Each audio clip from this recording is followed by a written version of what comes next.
Bonjour et bienvenue dans ma permanence ici dans le 12e arrondissement.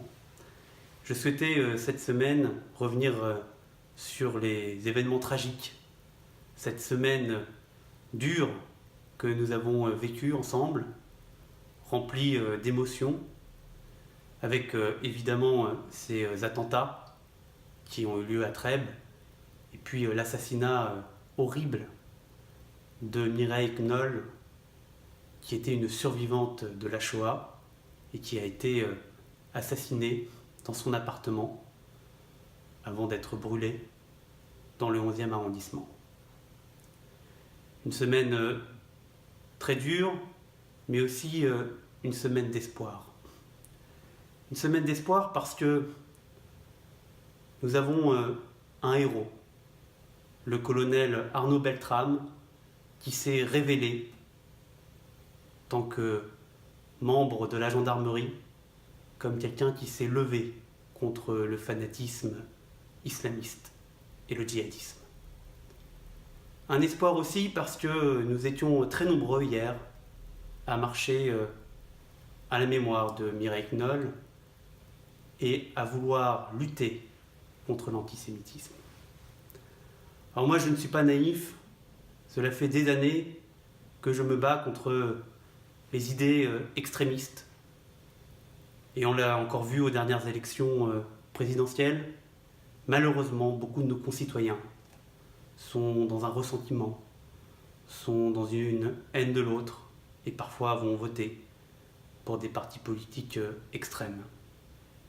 Et donc, nous devons continuer à nous battre pour nos idéaux républicains, pour la liberté, pour la fraternité, pour la tolérance, pour ce ciment de notre cohésion nationale, c'est-à-dire que nous vivions dans l'amour et le respect des uns et des autres.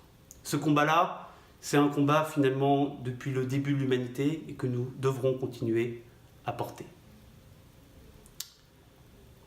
Évidemment, nous allons avoir beaucoup à faire dans nos quartiers, dans les quartiers populaires, sur l'ensemble du territoire, pour que de nouveau ces valeurs-là transcendent et que tout le monde s'y joigne. Et c'est vrai qu'il y a en France beaucoup de jeunes qui sont dans une forme de désespérance. Ça n'excuse pas, ça n'explique pas, mais notre gouvernement, et c'est notre engagement, souhaite que nous puissions donner un avenir, notamment dans le travail. Et lundi dernier, nous étions nombreux ici, à la permanence, à débattre via un atelier citoyen autour de la formation professionnelle et de l'apprentissage. Et c'est cela, c'est en simplifiant la formation professionnelle, l'apprentissage, que nous pourrions donner un sens par le travail à des milliers de jeunes qui ne souhaitent que cela, arriver à s'intégrer dans notre société et qu'il n'y ait pas de barrière pour trouver une place. Et donc nous allons investir massivement avec un nouveau plan de 15 milliards d'euros qui sera d'abord pour ceux qui sont les moins qualifiés. Parce qu'aujourd'hui nous sommes dans une forme de situation dans laquelle on dépense beaucoup en formation pour ceux qui sont déjà les plus formés. Et donc il faut que nous puissions inverser la logique. Et c'est ce que nous allons faire avec ce projet de loi que la ministre du Travail, Muriel Pénicaud, va présenter autour de la formation et de l'apprentissage.